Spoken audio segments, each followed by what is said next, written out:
Hello जी। कैसे हैं आप सभी। आशा है कि आप सभी अच्छे से होंगे।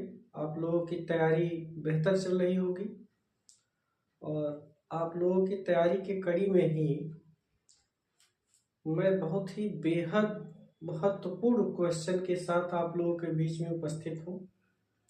मैं अजय शर्मा आप लोगों के बीच में बायोलॉजी के टॉपिक वाइज क्वेश्चंस के साथ उपस्थित हूँ, जिसमें हम लोग हर एक टॉपिक से बहुत ही महत्वपूर्ण क्वेश्चंस को देखेंगे जो कि आपके आने वाले बोर्ड एग्जाम के दृष्टिकोण से बहुत ही महत्वपूर्ण है। जिसमें हम सबसे पहले आज शुरुआत करने चल रहे हैं बच्चों पुष्प के विषय में। तो जैसा कि आप सभी जानते हैं पुष्प क्या है। आवृत्तबीजी पादपों की जब बात की जाती है तो आवृत्तबीजी पादपों में पुष्प जो होता है उसका लैंगिक जनन इकाई होती है। पुष्प क्या होती है? आवृत्तबीजी पादपों की लैंगिक जनन इकाई होती है और इसका जो विकास होता है ये किससे होता है? प्ररोह से। यानी पुष्प जो होता है इसका रूपांतरण किससे होता है? प्ररोह से होता है। अगर हम पुष्प की बात करें तो पुष्प में 4 प्रमुख चक्र होते हैं। एक तो होता है बेटा जिसमें बाह्य दलपुंज और दूसरा होता है दलपुंज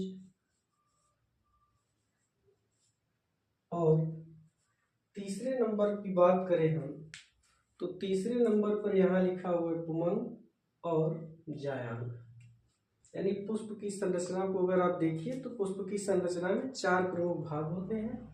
बाह्य दलपुंज होता है, दलपुंज होता है, पुमंग होता है और जायांग होता है। बाह्य दलपुंज की बात की जाए तो ये पत्ती के समान संरचना होती है जो हरे रंग की होती है। जब पुष्प खिला नहीं होता है तो उस समय ये क्या करता है?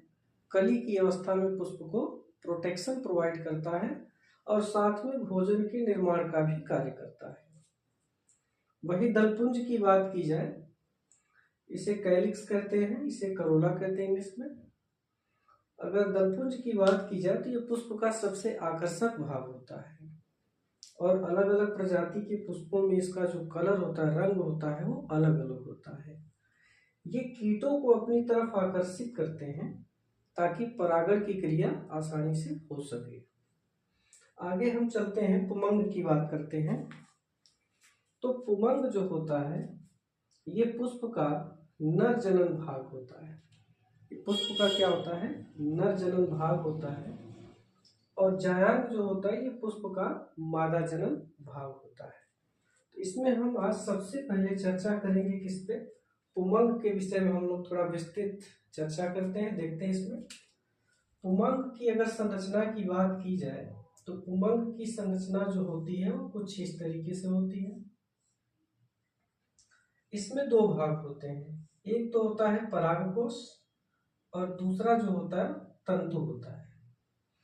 परागकोश की संरचना की अगर बात की जाए तो परागकोश की संरचना क्या होती है? द्विपालित होती है। यानी परागकोश 2 पालियों में बटा होता है।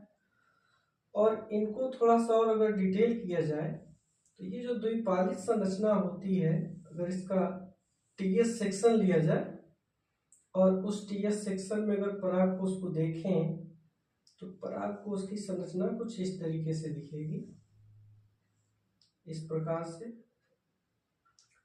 जिसमें ये परागकोश आपको बटा हुआ दिखेगा 2 पालियों में। और ये जो 2 पालियां हैं इनमें 2-2 कोष्ठक होते हैं। यानी परागकोश की जो संरचना होती है वो द्विपालित होती है और प्रत्येक पाली में 2 कोष्ठक होते हैं। और इन कोष्ठकों की बात की जाए तो इन कोष्ठकों में होती है बेटा लघु बीजाणुधानी की संरचना। किसकी संरचना होती है? लघु बीजाणुधानी की। लघु बीजाणुधानी की जो संरचना होती है, इस लघु बीजाणुधानी की संरचना में होती है लघु बीजाणु मात्र कोशिकाएं। क्या होती हैं? लघु बीजाणु मात्र कोशिका। और लघु बीजाणु मात्र कोशिकाओं में होती है लघु बीजाणु जनन की क्रिया। और जब इनमें लघु बीजाणु जनन की क्रिया होती है तो लघु बीजाणु जनन की क्रिया के द्वारा क्या होगा, लघु बीजाणु की संरचना का निर्माण होता है। और लघु बीजाणु की जो संरचना होती है ये विकसित होकर के क्या करेगी, परागकण का निर्माण करती है। अब एक चीज ध्यानपूर्वक समझिए कि यहाँ पे जब लघु बीजाणु मात्र कोशिकाओं में लघु बीजाणु जनन की क्रिया होती है तो इस लघु बीजाणु जनन की क्रिया के दौरान क्या होता है इसको समझिए आप। इस लघु बीजाणु जनन की क्रिया के दौरान क्या होता है, तो लघु बीजाणु मात्र कोशिकाएं मान लीजिए, इसमें होता है पिताजी अर्धसूत्री विभाजन की क्रिया। क्या होती है, अर्धसूत्री विभाजन की क्रिया।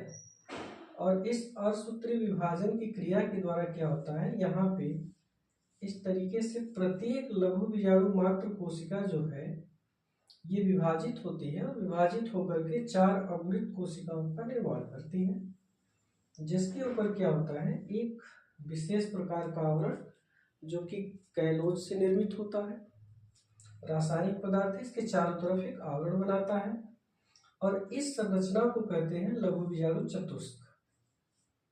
इसे कहते हैं लघु बीजाणु चतुष्क कहते हैं।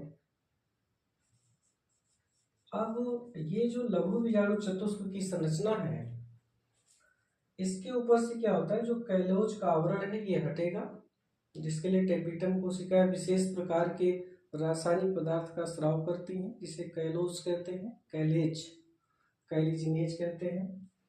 अब ये आवरण जब हटेगा तो इनके आवरण के हटने के बाद क्या होगा, ये कोशिकाएं विकसित होती हैं, किस रूप में, परागकण के रूप में।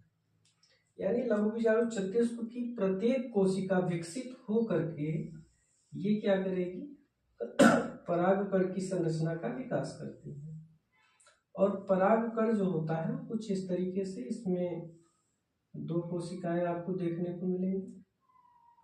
और इन 2 कोशिकाओं की बात की जाए तो परागकण की संरचना को देखिए और थोड़ा हम लोग क्या समझते हैं परागकण के विषय में।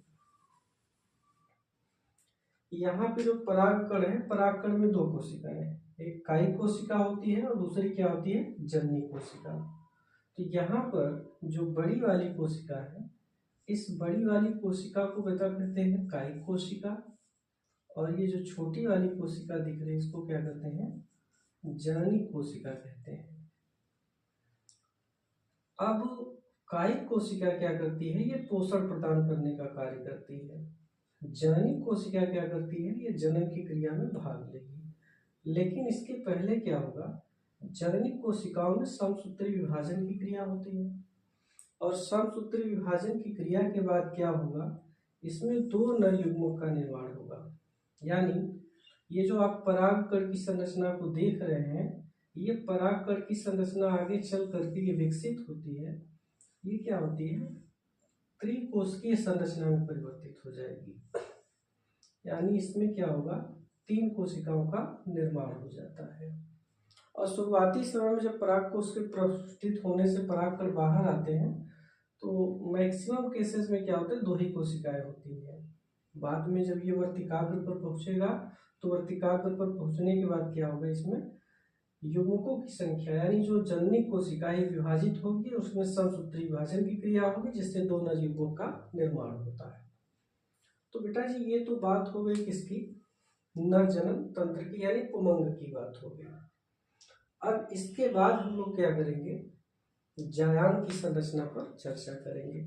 तो देखते हैं हम लोग जायांग की संरचना क्या होती है, स्त्री केसर की संरचना क्या होती है उसको समझने का प्रयास करते हैं, जिसको हम चित्र के माध्यम से समझने का प्रयास करते हैं। तो जायांग जो होता है ये आवृत्तबीजी पुष्प जो होते हैं, आवृत्तबीजी पुष्प में क्या होता है, जायांग मादा जनन तंत्र का प्रतिनिधित्व करता है। अगर इसकी संरचना की बात की जाए तो इसकी संरचना कुछ इस तरीके से होती है, ये संरचना हो गई। और इसमें कौन कौन से भाग होते हैं इसको देख लिया जाए। ये बेटा जी इसको कहते हैं वर्तिकाग्र, इसको कहते हैं वर्तिकाग्र कहते हैं, इस भाग को वर्तिका कहते हैं। और ये जो फूली हुई संरचना दिख रही है इसको अंडाशय कहते हैं। और अंडाशय के अंदर क्या होता है, बीजांड की संरचना पाई जाती है। अंडाशय के अंदर क्या होता है, बीजांड की संरचना पाई जाती है। तो इस तरीके से जायांग की अगर बात की जाए तो ये क्या है, मादा जनन तंत्र का प्रतिनिधित्व करता है। इसकी इकाई संरचना को स्त्रीकेसर कहते हैं। इसकी संरचना में ये 3 प्रमुख भाग होते हैं, वर्तिकाग्र होता है, वर्तिका होता है, अंडाशय होता है। जब परागण की क्रिया होती है तो परागण की क्रिया के समय परागकण क्या होते हैं, वर्तिकाग्र पर पहुंचते हैं, जिनमें पराग नलिका का निर्माण होगा और वर्तिका के माध्यम से प्रवेश करेगी कहाँ पर, बीजांड की संरचना में। ये जो संरचना है इसको बीजांड कहते हैं। इसको क्या कहते हैं, बीजांड कहते हैं। अब अंडाशय जो है, थैलमस के ऊपर ये फूला हुआ जो भाग दिख रहा है इसको अंडाशय कहते हैं। निषेचन की क्रिया जब संपन्न होती है तो इस अंडाशय का परिवर्तन हो जाता है किस रूप में, फल के रूप में। किस रूप में होता है, फल के रूप में। और बीजांड का जो परिवर्तन होगा ये किस रूप में होगा, बीज के रूप में होगा। तो इस तरीके से आज हम लोगों ने एक नज़र में पुष्प के बेहद ही महत्वपूर्ण भागों को समझने के प्रयास किए हम लोगों ने, जो कि आपके एग्जाम में हर साल इंटरमीडिएट की परीक्षा में हर साल किसी न किसी सेट में ये क्वेश्चन आता है कि पुष्प का सचित्र वर्णन करें, या पुष्प के पुमंग से संबंधित क्वेश्चन या जायांग से संबंधित क्वेश्चन आपके एग्जाम में आते हैं।